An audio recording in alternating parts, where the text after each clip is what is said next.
Schedule tribe. Schedule tribe आणि schedule कास्टला आंदोलनं करताना बघितल्यात मागण्यांसाठी आत्तापर्यंत. म्हणजे हॉस्टेलची मागणी असेल म्हणजे विरोध करतात, किंवा जेवणात काही कमी असेल तर विद्यार्थी कमिशनरला सुद्धा सोडत नाही, डेप्युटी कमिशनरला सोडत नाही. ते सरांनी सांगितले कारण सरांनी भाजीतला रस्ता थोडासा खराब झाला तरी तो विद्यार्थी कमिशनरच्या ऑफिसमध्ये जाऊन बसतो. पण एक गोष्ट तेव्हाच सांगतो मी, कधी पाहिल्यात तुम्ही की आमची वसतिगृह बनली पाहिजेत, आम्हाला असं भेटले पाहिजे तसं भेटलं पाहिजे. मराठा समाज आपल्या महाराष्ट्रामध्ये खूप मोठ्या पदांवर राहिलेला आहे, पॉलिटिकली आहे, सगळ्यांना माहिती आहे. आपल्याला सगळं माहिती आहे की मराठ्यांचंच राज आहे असंही म्हणतो आपण महाराष्ट्रामध्ये. मराठ्यांना किती आंदोलन करावं लागली? 65, 1 लाखाच्या घरातले. त्यानंतर ब्राह्मण समाज असेल किंवा इतर सवर्ण समाज असेल, त्यांना तुम्ही कधी पाहिलेत मागण्या मागताना? मागण्या कोण मागताय? मागण्या मागतोय बहुसंख्य ओबीसी, VJT, SBC. हा मागण्या का मागतोय हे तुम्हाला क्लिअर करायला पाहिजे. तुम्ही जर म्हणत असणार मी प्रमुख जे वक्ते बोलून गेलेत मी त्यांना डिनाय नाही करत, माझं मतही नाही की मी त्यांना डिनाय करावं, परंतु मी सांगेल की जे पॉलिसी मेकिंगबद्दल अशोकजींनी सांगितलं त्या पॉलिसी मेकिंगमध्ये राजनेत्यांच्या बरोबर जे पॉलिसी बनवणारे लोक असतात त्यामध्ये सुद्धा आपण तितक्याच संख्येनं गेलं पाहिजे आणि तितक्याच स्पीडने तितक्याच ताकदीनं गेलं पाहिजे. त्याचं एक उदाहरण तुम्ही बघितलं असणार, बांडिया साहेब जेव्हा नागपूरला आले, महाराष्ट्र आपल्या नागपूर डिव्हिजनचे जितके लोक होते, जितके संघटना होत्या, तुम्ही बघितलं असणार, एकामेकाचे शहरी पण बघितलं असणार, खूप सारे लोक येऊन तिथं निवेदन देऊन गेले. त्याच्यापैकी 99% लोकांना पॉलिटिकल रिझर्वेशन नाही पाहिजे. 99% लोकांना पॉलिटिकल रिझर्वेशन नाही पाहिजे. 1% लोक जे नारे द्यायचे, तिथं नारे बॅनर लावायचे, काँग्रेसचे, BJP, शिवसेना, आम आदमी असेल, राष्ट्रवादी असेल, कुठलीही पक्ष असेल, की पॉलिटिकल रिझर्वेशन मिळालाच पाहिजे. 99%ला नाही पाहिजे होतं. इतकी संख्या तिथं जमा झाली, गाड्या घेऊन लोक आले, बाईकने, कारने, दुरून गडचिरोली, गडचांदूर, कोरपना. किती छान झालं, सगळेजण एकत्रित झाले, बांडिया आयोगाला सांगितलं पॉलिटिकल रिझर्वेशन पाहिजे. त्यासाठी अशाच प्रकारचा कधीतरी आंदोलन, कधीतरी एकत्रितपणा वसतिगृहांसाठी दाखवला असं दिसतं तुम्हाला? ह्याच संघटना ज्यांचा काही संबंध नाही. मला असं वाटते की जे उद्देश संघटनांचे आहेत ते वेगवेगळे आहेत, त्याच्यापुढे हा खोडा येत आहे. जर का असंही होऊ शकते, मी लिडरशिपबद्दल सांगेल की ज्याची त्याची लढाई त्यांनीच लढावी, ज्याची लढाई आहे त्यांनीच लढावी. आपली लढाई कोणाच्या दुसऱ्याच्या खांद्यावर आपण देतो. शिक्षक असेल तुमच्यापैकी, शिक्षकांच्या मुलाला वसतिगृह नाही पाहिजे, पण तुमच्या जिल्ह्याच्या संघटनेचा जो अध्यक्ष असतो तो शिक्षक असतो. शिक्षकाला थोडा वेळ मिळतो, त्याच्यात तो आपला ऋण फेडण्याचा प्रयत्न करतो, शनिवार रविवार काहीतरी मिटिंग घेतो, मग जयंता करतो, काही सगळे कार्यक्रम करतो. परंतु वसतिगृहाचा कडीचा मुद्दा का कडीचा आहे हा? कारण महाराष्ट्रात, भारतात जो OBC, VJT, SBC समाज आहे, यापैकी 80% समाज हा 1 लाख, 1.5 लाख रुपये ॲन्युअल इन्कममध्ये जगतो. आपण OBCतले सुधारलेला वर्ग आहे, जो आपण मिटिंगला येतो. आपली एक खंत अशीही असते की तो येत नाही. 80% जो वर्ग आहे आपला तो येत नाही, आपली खंत आहे. पण आपल्याला त्याच्यासाठी काहीच करायचं नाही आहे.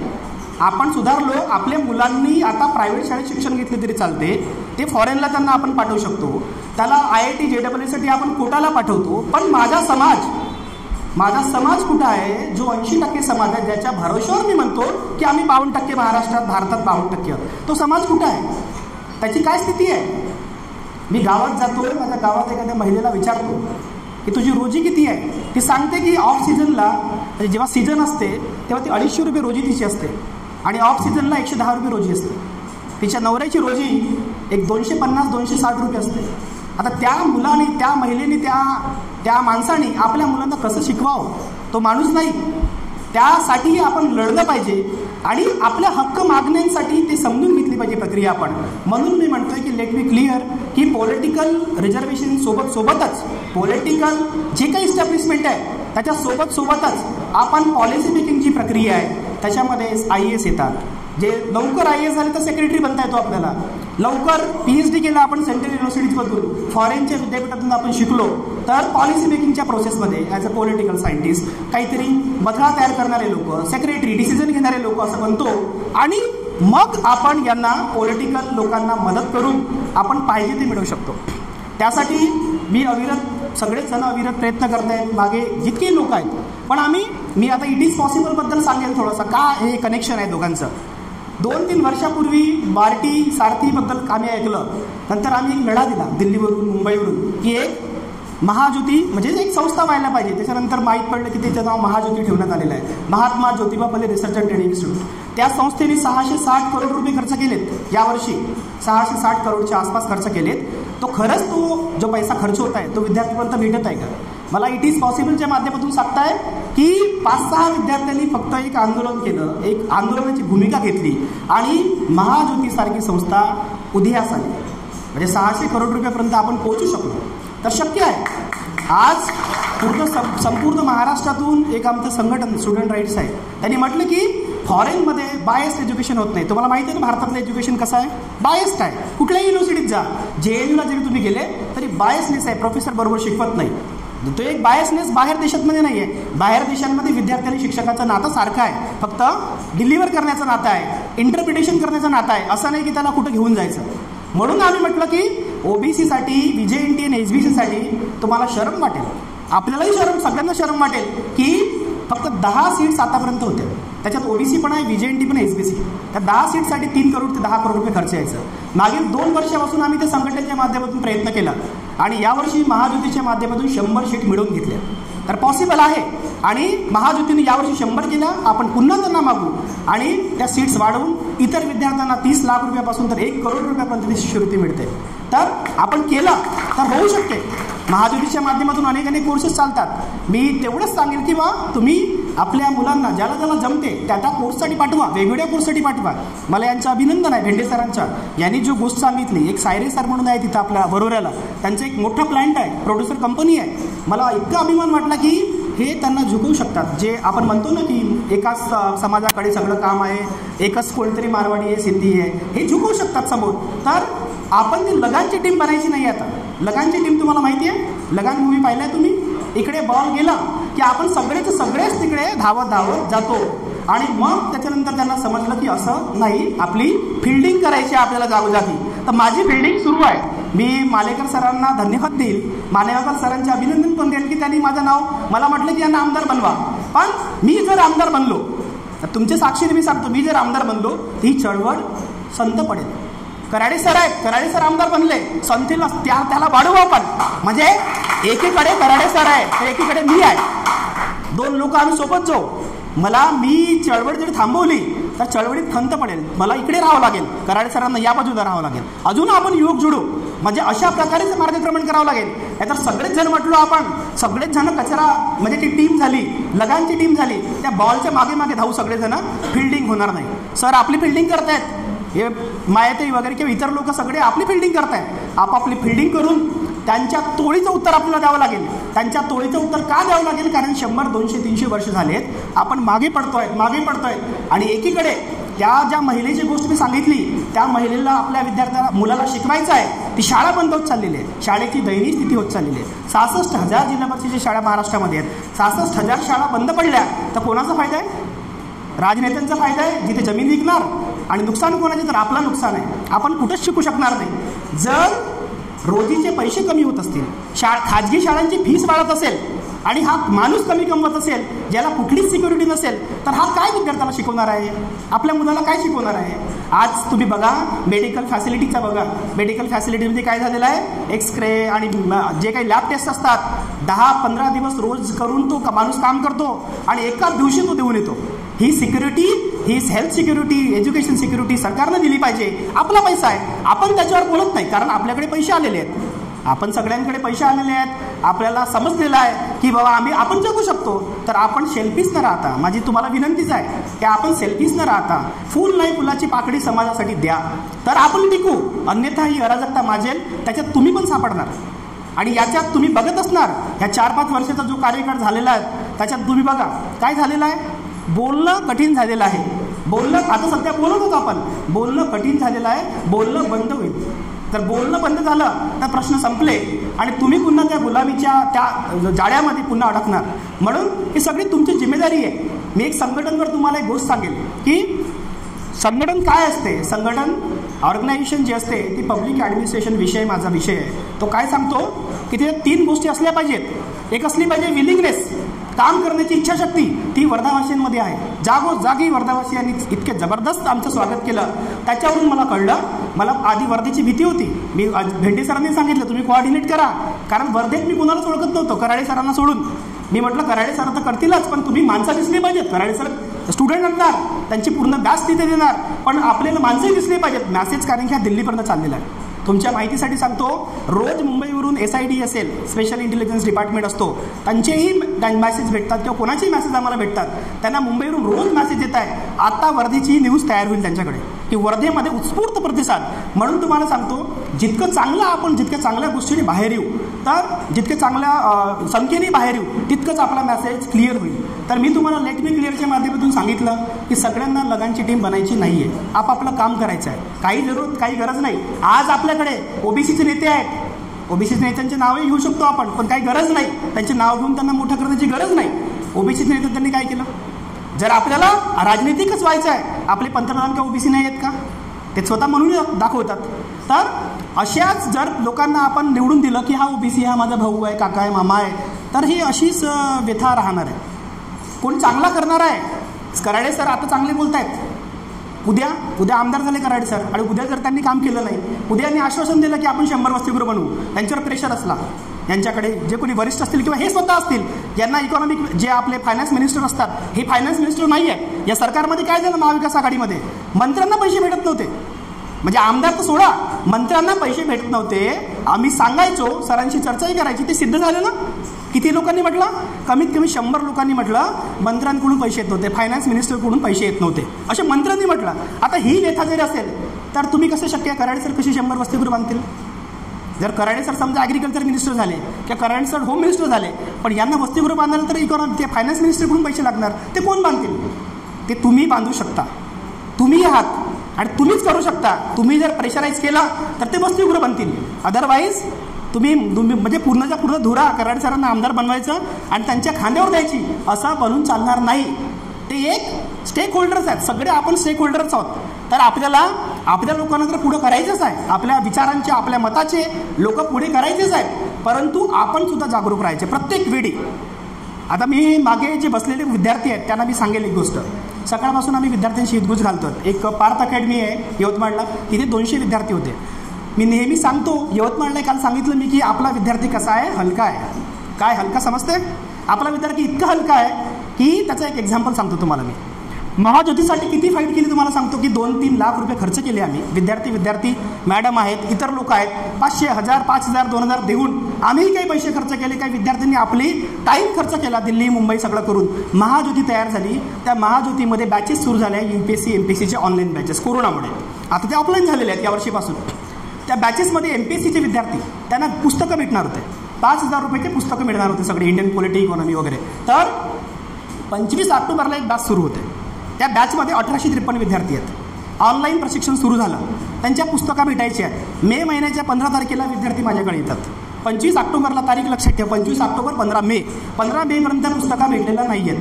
15 मेला हे विद्यार्थी माझ्याकडे येतात आणि सांगतात, भाऊ आम्हाला पुस्तकं मिळालेल्या नाही आहेत, आमच्या पुस्तकांसाठी काहीतरी करा. मी लगेच काहीतरी न्यूजपेपरमध्ये किंवा पत्र वगैरे देऊन केलं.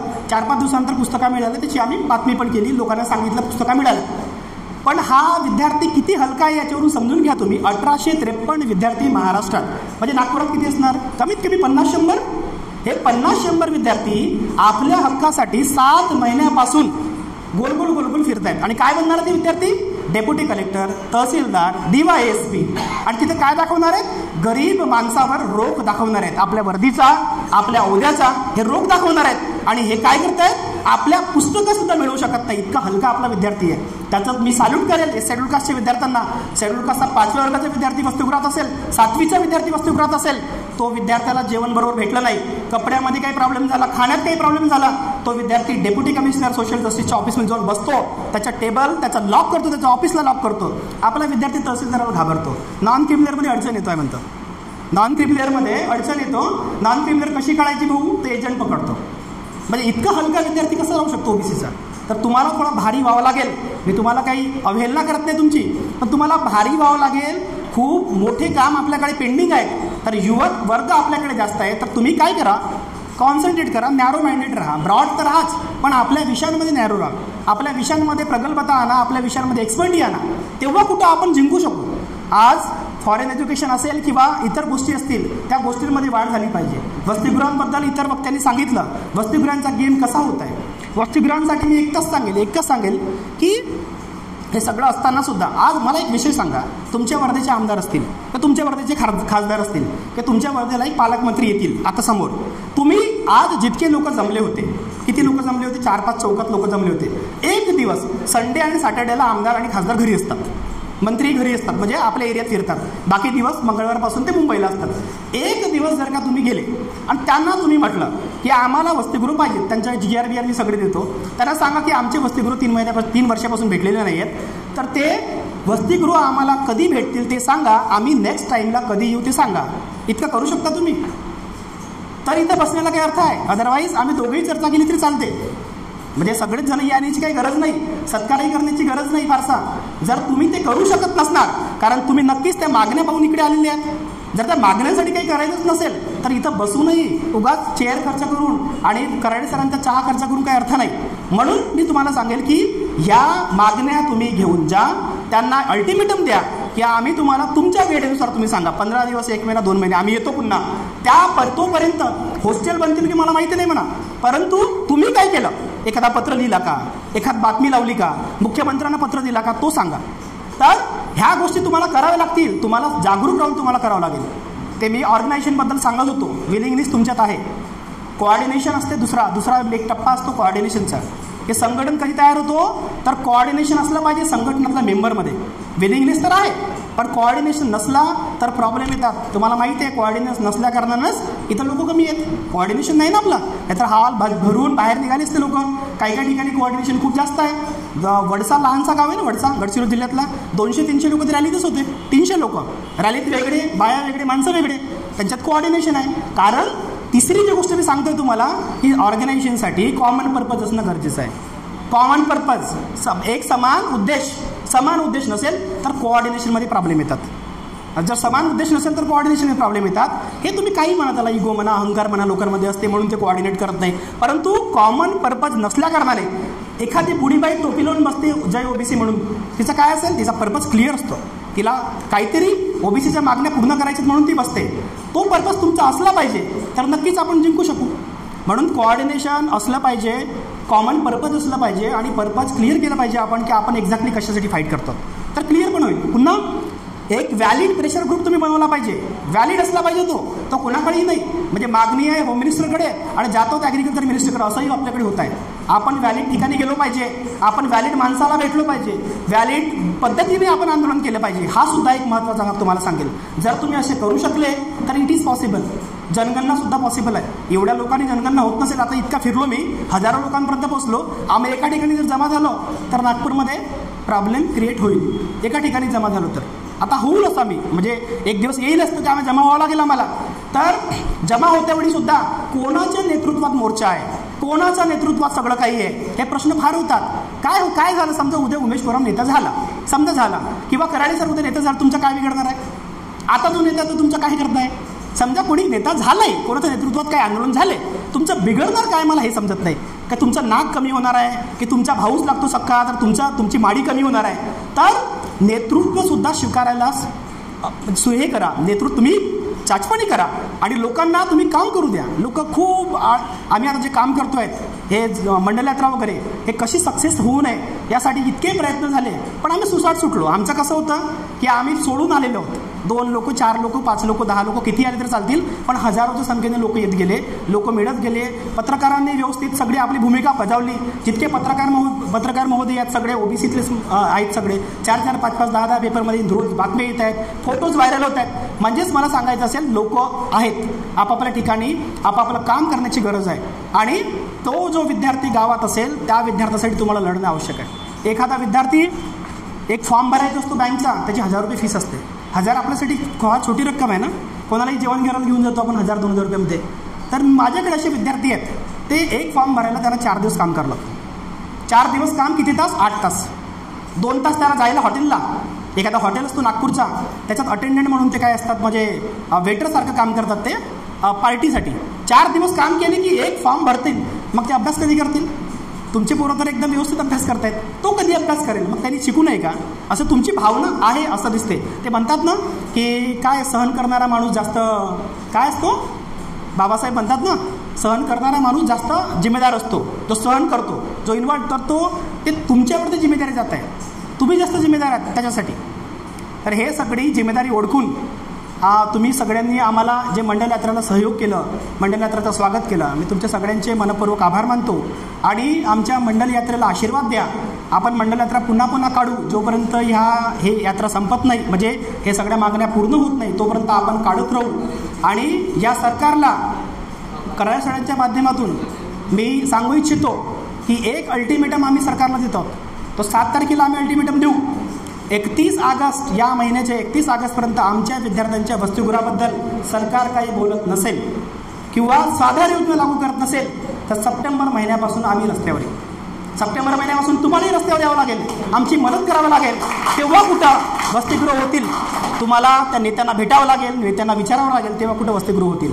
इतकं बोलतो, थांबतो. आणि तुम्हाला क्लिअर झालं असेल, लेट मी क्लिअर पण तुम्हाला क्लिअर झालं असेल आणि इट इज पॉसिबल पण झालं असेल की 100 करोड 200 करोड 500 करोड काही नाही हो, एकदम क्लिअर. सकाळी काही डिसिजन झाला, संध्याकाळपर्यंत 100-200 करोडचा GR निघतो. तर ते खूप पॉसिबल आहे.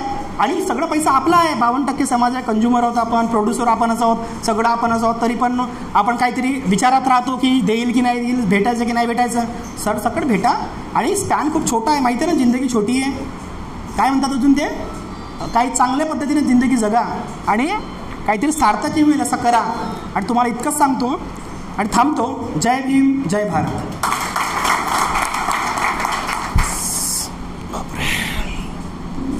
धन्यवाद सर. अरे हे